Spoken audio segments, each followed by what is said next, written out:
جسد په یوه دښته کې پیدا کړی چې دې ما ته ویل زه تا شرمومه لکه هغې نه وروسته بیا دا ما په قتل ورسوله که نه.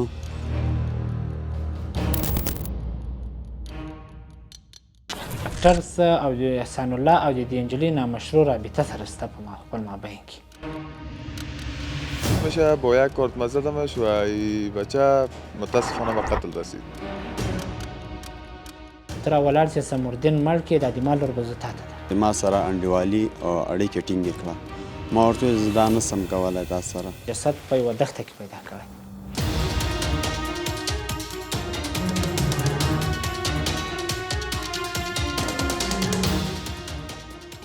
زه راولاړ شوم دا ښځه ما ووژله.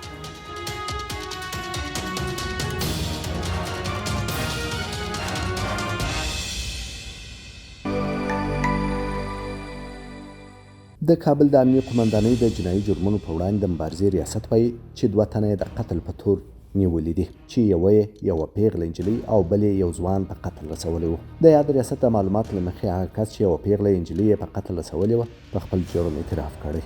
قاتل وایي چې یادې نجلۍ د ده دواخانې ته تګ راتګ درلود او د دواړو ترمنځ نامشروع اړیکه موجوده وه. هغه زیاتوي چې نجلۍ ترې د واده غوښتنه کړې وه خو د ورسره مخالفت کړی و.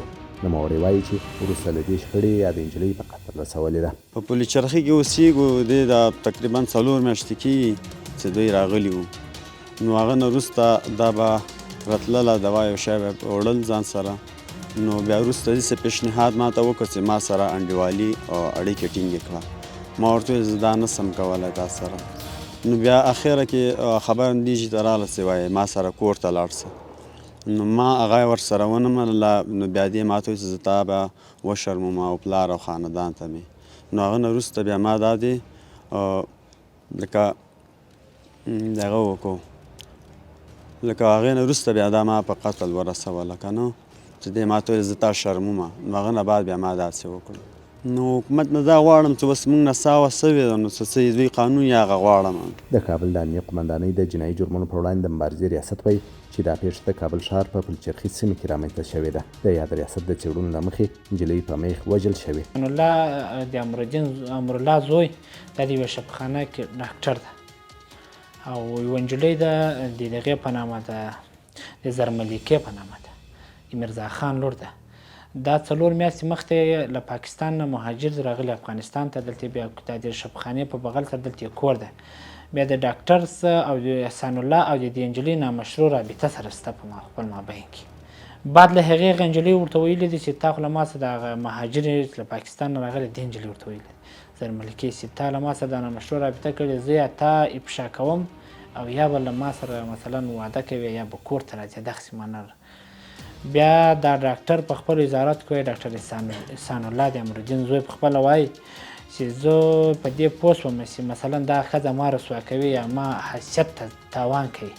زه راولاړ شوم دا ښځه ما ووژله او وزن یې کړې ده د میخ او د چاقو د قیچي په واسطه.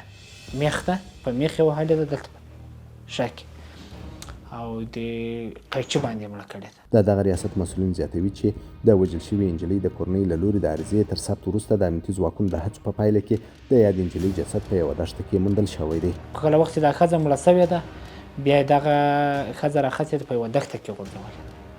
دا قریبان راغلي د عریضه یې کړې ده دغو ته حوزې ته د حوزې د مجاهدینو د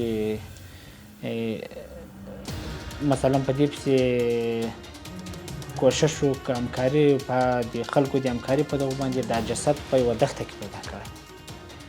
بیا یې په دې باندې وروسته یې کار شروع کړی ده چې دا په څه اساس له چا سره وله.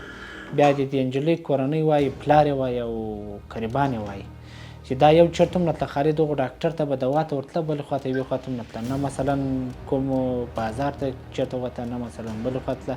یو چې کله بیا مازې تکلیف ولو زه د شفاخانې ته ورځم دوا کوم دا ډاکټر ته راتله. نو په دغې ورځ باندې هم په کور کې د نجلۍ ویلي چې زه ځم لوی مریض یم د فلانۍ شفاخانې ته ورځم بیا دوا کوم. په یوه بله پیښه کې د جنایي جرمونو په وړاندې د مبارزې ریاست ځواکونو یو بل کس هم نیولی دی چې یو ځوان یې د کابل ښار د افغانانو په سیمه کې په چاقو وژلی او وروسته له سیمې تښتېدلی و. در خانه بودم از خانه شب بود. بعد از شب فهمیدی صبح شد. از صبح که بلند شدم از خواب رفتم چوک. از چوک من یک دانه کارد خریدم. از کارد که میگرفتم تو رو رفتم دی افغانان. در دی افغانان این بچه را من دیدم. این بچه را نمیفهم که کارش چی بود و از شناخت زیاد دارم باهاش نداشتم. مثلا یا دو بار من این بچه را دیده بودم، دیگه بار دوم که دیدمش با یک کارت زدمش و این بچه متاسفانه به قتل رسید. خالم شب در خانه ما آمده بود، دیگه باش شیشتم صحبت کردم، گفتم چی رقم است؟ گفت با سمیرا جان دختر خاله ما تجاوز جنسی صورت گرفته بود و من هم رفتم تو دیگه. من گفتم خاله ما، گفتم من هستم، تشویش نکو، من خواست قتلش نداشتم و با ایره که من فهمیدی با یک کارت که می زدم متاسفانه به قتل رسید. د یاد ریاست د څېړنو له مخې نوموړی د خپلې خاله د لور لپاره یاد ځوان په قتل رسولی و. رامیش د مایل آغا زوی ده، دا یو کس ته د دې یوه خاله ده، پلار خور یې د شکیله نومیږي، د شکیلې یوه لور د سمیره نومیږي. دغه شکیلې ورامیش ته ویلي دي چې د ما له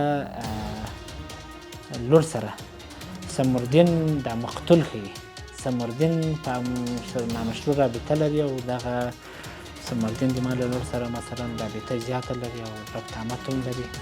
نو که ته راولاړ شې سمردین مړ کړې، دا د ما لور به زه تا ته شکیلې ورته ویلي دي، دا د نجلۍ مور دي، سمیرې مور.